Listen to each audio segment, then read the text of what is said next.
Yet another ugly loss by the Bucks, and it's starting to get pretty late, pretty early. We dig into another disaster coming up next on Locked On Bucks.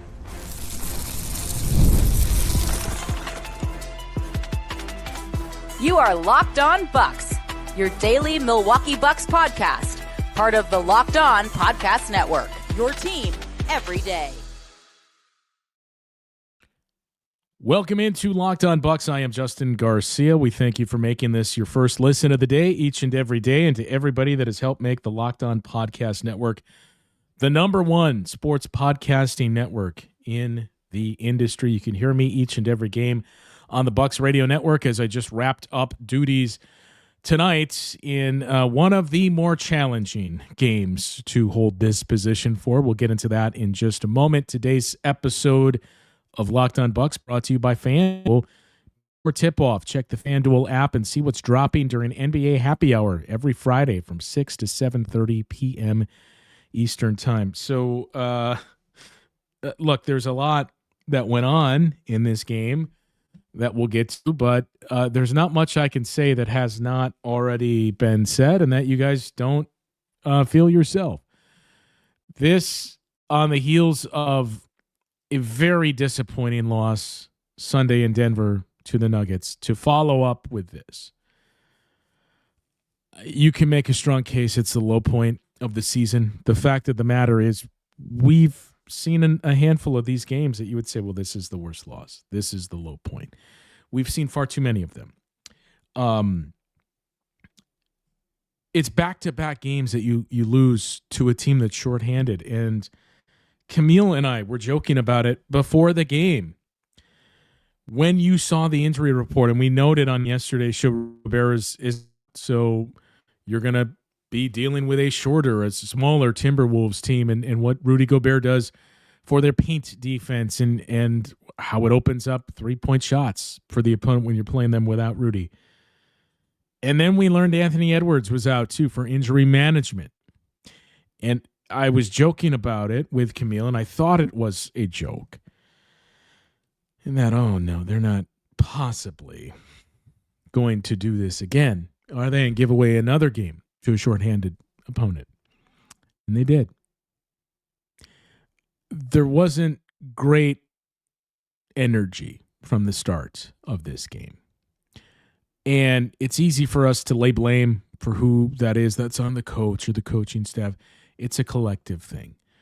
But to fall behind in as much as a hole as you did in that opening quarter and eventually second quarter, when the gates blew open to Timberwolves, that from the onset, if you watched the two teams play and had no backstory, knew nothing about either of the two teams, it was plain as day the Timberwolves were the aggressors. They were playing physical, aggressive. They were taking it to the Bucks on both ends of the floor.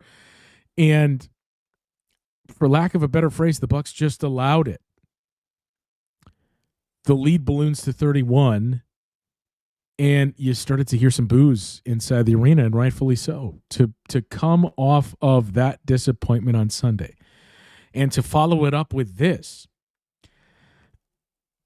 it was one of the more disappointing experiences we've had in that building. The Bucks are now 9-10 in home games this season. Right? I mean, we can dig into all the numbers under the sun, but they're a sub 500 team at home. And you've played basically half of your home schedule. Giannis was a -11 in this game, in a game that you lost by 33 points. I mean, that shows you just how bad it was in the non-Giannis minutes.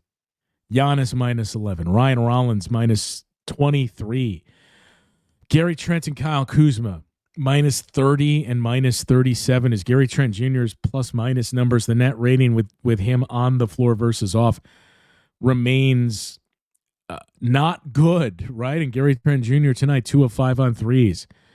Up and down the list, you know, if we remove Amir Coffey, Pete Nance, Andre Jackson Jr., Cole Anthony, Thanasis, who played the last 8 or 9 minutes, and just look at the guys that you rolled with tonight, outside of Giannis and AJ Green, Those were some brutal plus minuses. And conversely, the Minnesota Timberwolves, it felt like as this game was getting started, and I talked about it with someone else for tip-off too, and that seeing the makeup of both of these teams, it did kind of feel like we could be in for a Naz Reid versus Bobby Portis just going at each other and seeing which of those two guys is going to have the bigger impact. Like they're both going to score on each other, and how's that going to play out? And what we saw was it was basically the Julius Randle show. Julius Randle took over early. Bones Highland finished it and cleaned things up for him. Jaden McDaniels was huge too on the defensive end. Up and down, plus 24 from McDaniels, plus 23 from Dante, plus 23 from Julius Randle, plus 30 from Johan Berenger, plus 41 from Bones Highland, who had the biggest impact in the game. 5 of 7 on threes. Minnesota set their new season high with 22 made threes in this game. Everything was far too easy for the Timberwolves. It was beyond frustrating, but it's compounded by following up what we saw Sunday with this. And I think the easy thing to jump to is, what does this mean for your coach? And quite frankly, I don't know. I don't anticipate any change being made there, but I will recognize that is a very tough look to follow up a shorthanded loss, losing to a Denver Nuggets team without 4 starters and without 5 of their 7 or 8 best players, right? With no Jonas Valanciunas. Losing to that team when you were full strength, and that's what they had. To follow that up with a 33-point loss to a team that was out their best defensive player and their best overall player and one of the best players in the league. I don't know what that says about your group, about your coach staff, about your head coach. I don't know that it's even going to prompt any internal discussion. But I know it's only going to get louder on the outside. And you could hear it in the arena, as we said before. There was a lot of boos cascading down at halftime, and even more so for those that stayed all throughout the game. There was a lot at the end of the game. So, look, we've said countless times, where does this team go from here? And the answer is clear. We don't know. But what is in front of this team now becomes the more interesting question with this schedule that sits in front of them, and how we've continued to say, well, you may get your answer. I think we're starting to get our answer. So we'll dig into that coming up after this. Time to talk to you now about our friends over at FanDuel. Fridays feel different during basketball season, and FanDuel is making them even better. Every Friday night before the game tip-off, FanDuel gives fans a way to kick off the weekend with NBA Happy Hour. NBA Happy Hour is your official pregame, a limited time window where special offers drop right inside the FanDuel app before the action starts. From 6 to 7:30 Eastern every Friday, that's become appointment viewing with NBA Happy Hour. Opening the FanDuel app during Happy Hour always brings something new, boosts, bonuses, and surprises. It's easy to check the weekly special before tip-off and make a move before the window closes. Perfect timing right before the games, right before the weekend starts. So before tip-off, check the FanDuel app and see what's dropping during NBA Happy Hour every Friday from 6 to 7:30 p.m. Eastern. A little basketball, a little action, and a whole lot of Friday energy. That's NBA Happy Hour only on FanDuel, the official sports book partner of the NBA. The new year is here, and perfect time to reset your routine and refresh your space. If you're spending more time at home, you might as well love how it looks and feels. That's why you should turn to Wayfair. It's a one-stop shop for getting your home back on track. From bedding and mattresses to storage solutions for every room, Wayfair makes it easy to start the year fresh. They have everything you need for a full home refresh all in one place. Whether you're updating your living room, organizing your space, or upgrading your work from home setup, Wayfair's huge selection makes it easy to find exactly what works for your style and budget. You can find new bedding, accent pillows. It's completely changing any bedroom feels, makes it cleaner, calmer, and puts everything together. I started looking for pieces to furnish my home office. You can match your style without spending a fortune. Shopping's easy. Delivery is smooth. Everything arrives exactly when expected. And it honestly made getting into your routine this new year feel a lot more manageable. So get organized, refreshed, and back on track this year for way less. Head to wayfair.com right now to shop all things home. That is wayfair.com. Wayfair, every style, every home. So before we get to the schedule that is in front of this Bucks team, a couple of things stood out in the postgame, and I mentioned too, like these are challenging games to be a part of a radio or TV broadcast for. But after the game, when we heard from Doc Rivers, I don't have the exact quote in front of me, but I don't want to put words in Doc Rivers' mouth, but essentially the implication was this was a schedule loss. And he made some comment too about the initial schedule had this game played a day, the Spurs game played a day earlier, and it was eventually moved back, and they caught a break there, and now they get 3 days off coming up. But yeah, this one was tough, and the guys just didn't have their legs under them because of the schedule and because of what they just came off of, right? And I'm going to level set here. It was a difficult road trip in terms of travel. Anytime you go to and from Denver, you feel it. I won't dispute that. But to insinuate, well, it was dead legs and this was a schedule loss, so what are you going to do? I just found it really striking, and it's something that I would push back on significantly. The Bucks arrived home, and again, the schedule in January is suboptimal. There are a lot of road games for the Bucks. There's not a whole lot of time that they're going to be spending at home. They were home for this game, and now they're back on the road and don't return home until a week from today. But every team deals with these types of stretches. Every team has to go to Denver and back from Denver. Every team has a 4-game road trip that's on the other coast that's going to take up 9 days. You arrived home Sunday night, so Monday morning at 2:30 in the morning, basically. You had all of yesterday off. You slept in your own bed Monday night. You were home Tuesday morning. This wasn't like the Bucks arrived in Milwaukee late Monday night and now we're playing this game on Tuesday. So to hear that insinuation, I think we've seen a lot of instant reactions, and quite frankly, a lot of it I would agree with.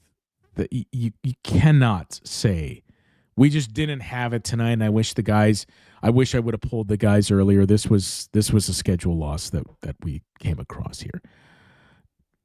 You can't lose this game by 33 points, and you cannot have a day off. I know they weren't coming from Denver. Minnesota played Sunday night as well. And they didn't have their two of their best players. And they beat you by 33 points. This was not a schedule loss. The level of confusion and dysfunction and just there's no impact on either end of the floor that we've seen now consistently is jarring.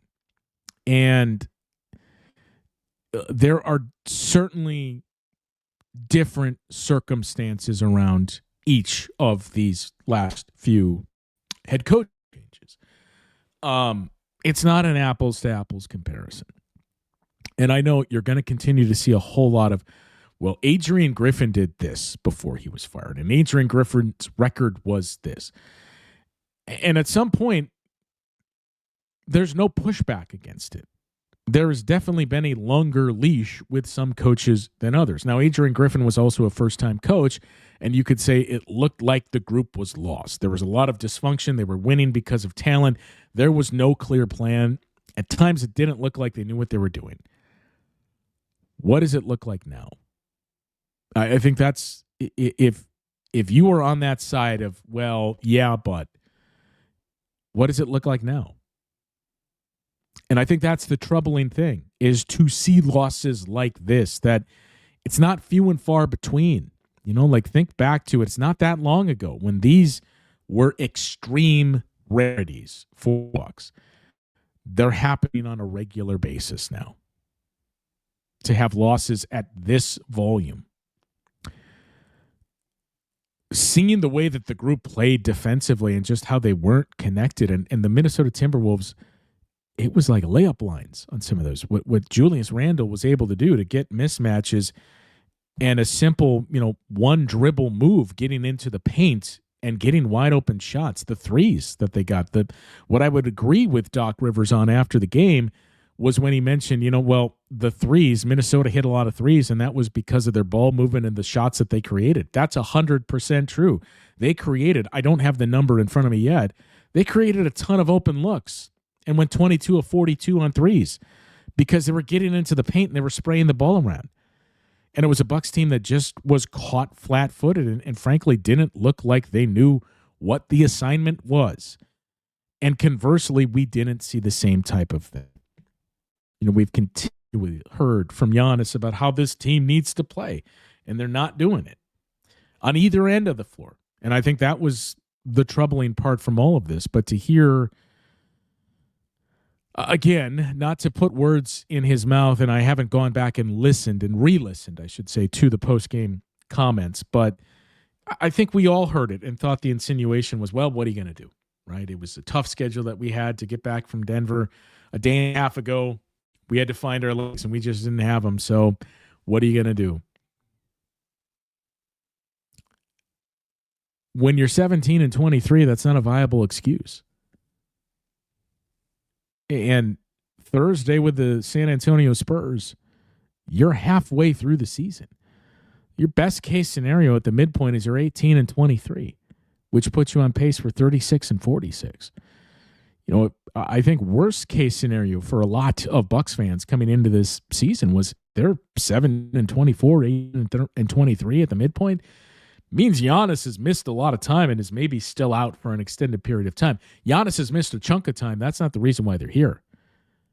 Again, they've continued to be, I don't know if you can even say pretty good, but they've continued to be much better with Giannis on the floor. It's the moment he comes off the floor that everything falls apart. That's when it did against the Timberwolves, right? That's when the lead ballooned to eventually 31 in that first half. That's when you fought and scratched to get that margin down to 18 midway through the third quarter. And the moment he leaves, it's right back up to the mid-30s and eventually 40 plus. So it just prompts you to the larger discussion of what is in front of this team now for these next, 3 weeks between now and February 5th with the trade deadline. What happens with this group? And realistically, is there even a magic bullet to fix this deal? Like, does this give you your answer? I know we keep using that phrase, but more and more, it does feel like these games, this is giving you your answer of how you need to approach the deadline and this upcoming offseason here. So we'll see if that's the route that they choose to go. But the other thing I will freely admit, we have used this a couple of times already. But it does feel like this week, 10-day stretch, this is going to determine what happens with your season for the schedule that's in front of you. And it really may just come down to Monday in Atlanta for reasons we'll explain coming up after this on Locked On Bucks. Finding a doctor you actually like, well, that can feel like discovering a diamond in the rough. You want someone in network, nearby, with availability, but you also want a doctor who really listens, makes you feel comfortable, explains things clearly, and helps you walk out feeling confident about your next step. Your diamond in the rough doctor exists, and finding them is easy with ZocDoc. ZocDoc is a free app and website that helps you find and book high-quality, in-network doctors so you can choose someone you truly connect with. You can search for specialty or symptoms and quickly find the right fit. Choose in-person or video visits that makes it easier than ever to schedule. And you can check the verified patient reviews to get a real sense of the doctor's vibe and communication style. So stop putting off those doctor's appointments. Go to ZocDoc.com/LockedOnNBA to find and instantly book a doctor you love today. That is ZocDoc, ZocDoc.com/LockedOnNBA. ZocDoc.com/LockedOnNBA. Thanks to ZocDoc for sponsoring this message. All right, so look, this has not been a traditional post-game show. What post-game recap is there to get into here? Like we do play of the game on the radio broadcast. What was the play of the game tonight? Right, I think we basically read a player. I think it was Bobby Portis in the starting lineup in place of Miles Turner tonight. Here was the stat line. That's your play of the game. There wasn't anything to find in terms of positives in this one. So that's why this has not been rehashing what happened, and this has been more of a broader view, and this has probably come with a lot of negative tones. I get that, and I apologize if that's not for you. But what else is there to say after witnessing what we witnessed tonight, last night, whenever it is that you listen to this? The schedule in front of you is going to determine a lot. The Bulls lost last night, and the Atlanta Hawks, as I'm recording this extremely late into the night after these post games, are also losing significantly to the Lakers. So Atlanta is going to lose as well. Chicago is 18-21. Atlanta is headed to 20-22. So you are 2 games back of Chicago in the loss column. You are a game back of Atlanta in the loss column. In the standings, you're still 2 back and a game and a half back because of the wins totals as well.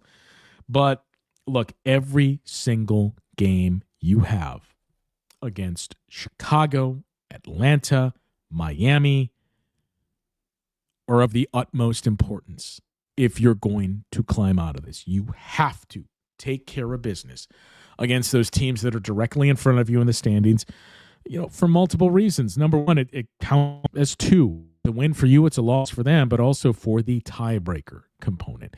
And your first crack at the Atlanta Hawks is Monday. But let's just look at this schedule that the Bucks have in front of them. We mentioned Thursday night, they go to San Antonio, they take on the Spurs. That is going to be the midpoint of the season once you play that. So at best, halfway through the season, you're 18-23. At worst, you're 17-24. You got the Spurs, then Atlanta on the road. Then you come home for 3 games. But it's Oklahoma City, 1 week from Wednesday, January 21st, your first matchup with the Thunder. Then it's the Denver Nuggets 2 nights later on Friday, January 23rd. And Denver, by the way, won again last night. They're 5-3 without Nikola Jokic. Then the Dallas Mavericks to wrap up your little homestand here on Sunday, January 25th. I mean, Dallas has a losing record. Anthony Davis is apparently not going to have surgery now. I don't think it means he plays in that game. But, look, you cannot overlook any team, even teams that have a losing record remaining on your schedule. You can't pencil in any wins at this point. We just saw the Bucks lose to a Nuggets team down 5 of their best players. We just saw them lose by 33 to a Timberwolves team without Anthony Edwards and without Rudy Gobert. We've seen them lose to the Washington Wizards twice. We've seen them get blown out by the Brooklyn Nets. We've seen them need a Giannis game-winning jumper to beat the Indiana Pacers, right? You can go on and on and on to point out bad teams that this team has consistently lost to. And the point of all of that is there's no gimmies, right? There's nothing you can look at and say, well, you'll get this one and this one and this one, so then you're just going to have to steal 2 from this group of 5. You can't do it. And that homestand, Oklahoma City, Denver, Dallas. Dallas is getting better. Cooper continues to really ascend so far this season. That's a really tough homestand, all things considered. Then you go on the road for 3 games, and those 3 games are Philadelphia, Washington, and Boston. Philadelphia has won 6 of their last 8 games right now, and they look like they have found their groove. Joel Embiid, don't look now. He's playing more. He's not the Joel Embiid of old, but he's looking more and more effective.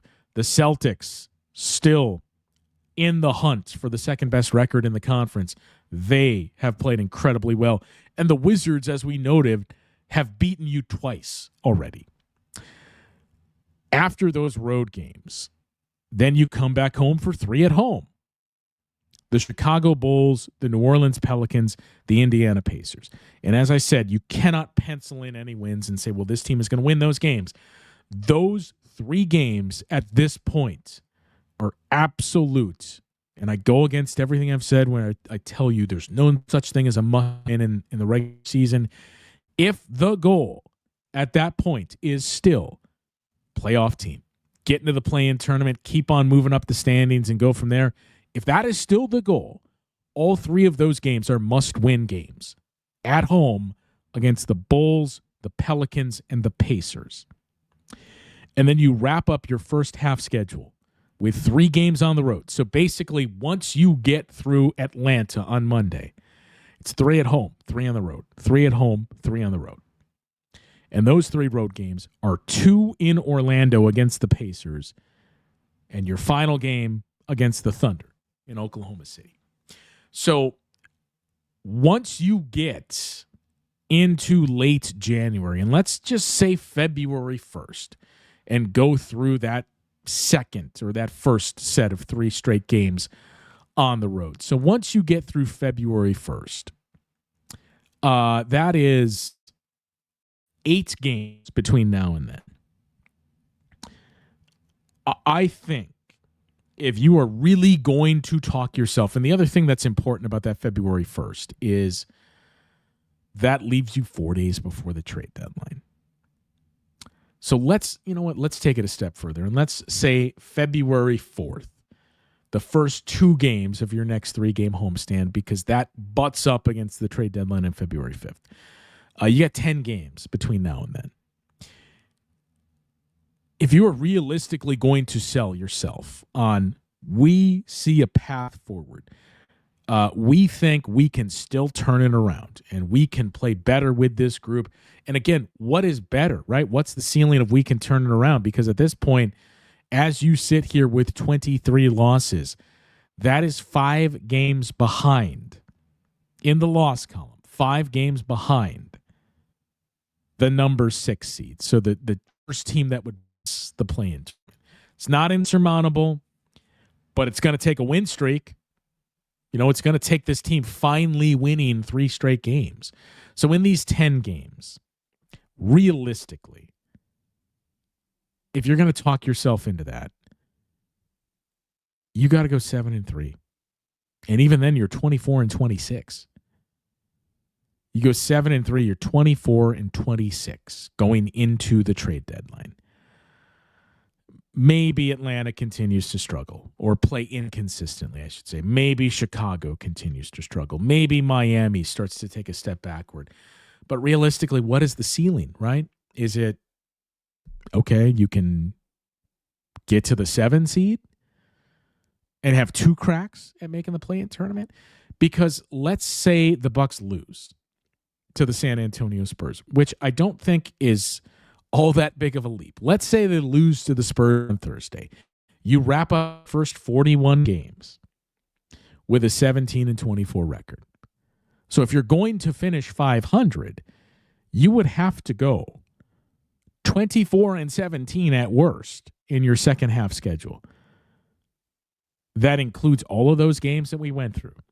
2 with Oklahoma City, 1 more with Denver, 2 with Orlando. First time you're going to see Orlando Another one with Philly. The Knicks are on there again. The Celtics are on there again. You got 3 total with Orlando.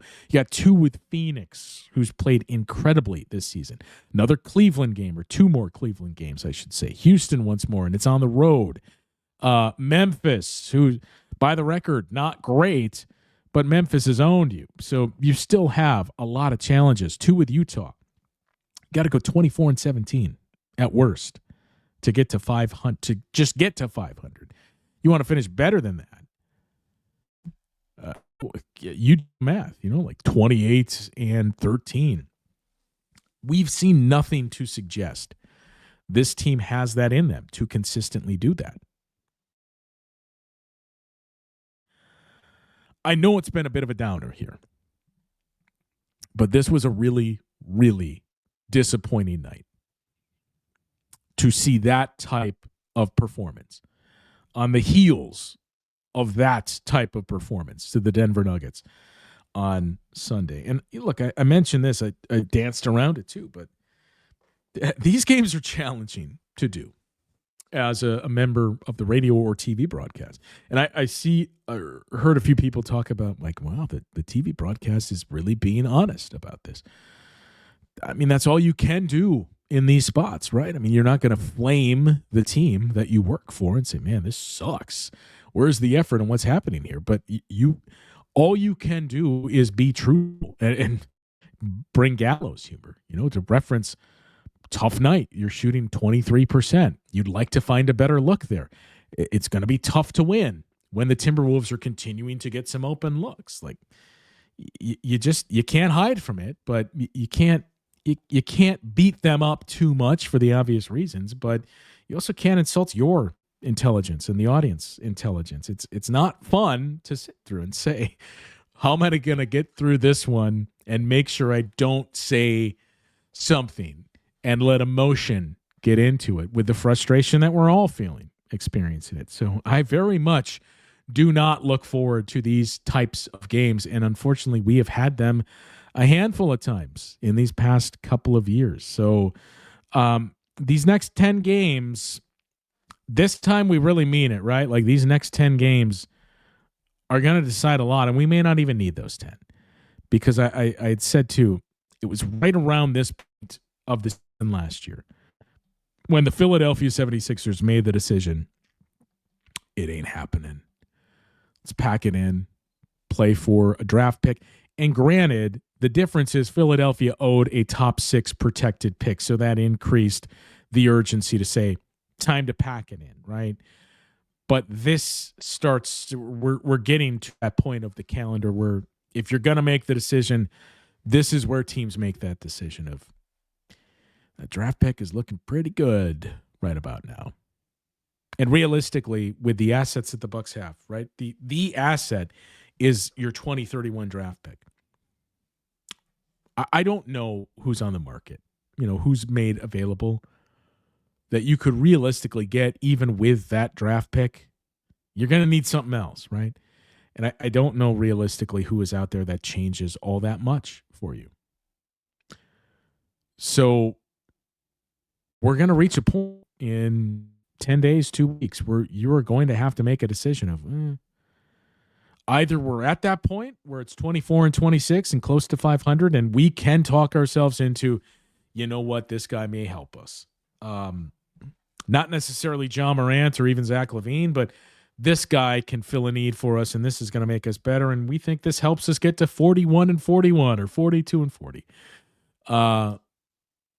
Or you do the inverse, and instead of 7-3, we're talking about, man, they went 3-7 or 2-8, and look at where they are now. That it's time to play for that draft pick. So these next 10 games, especially, but these next 10 to 14 days are going to tell us a lot about this group. Camille will rejoin me on tomorrow's show, and we will have more of a traditional show. Again, this is a post-game recap of the Minnesota Timberwolves game. I know we really dissect the game. It may not be for all of you. It may not be for some. What were we to dissect from this one?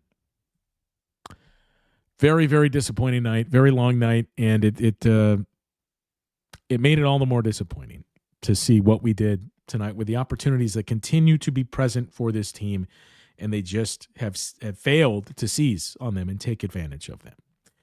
Tomorrow, Camille and I will sift through this even more. We'll get her take on the fallout from this Timberwolves game, revisit some other comments that came out of the locker room, preview that San Antonio Spurs game, and get her thoughts on the trade market, what we had to say here towards the end as well of when do you realistically have to make a decision with this group and what is that decision. So we'll have that to look forward to on tomorrow's show. Thanks to everybody for tuning in to Locked On Bucks Daily, through some very trying times that we're all experiencing right now. Make sure you subscribe and follow the podcast so you get all the latest episodes.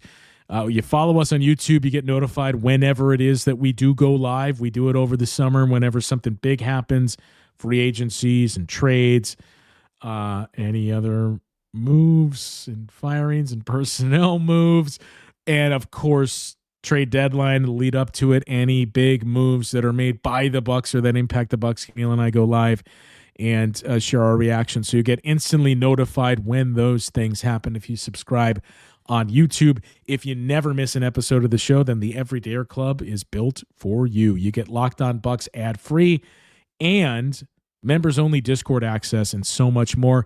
We have the link to sign up for the Everydayer Club in the show notes of today's episode. So for those of you on video, we send you now to the first ever 24/7 national NBA YouTube channel.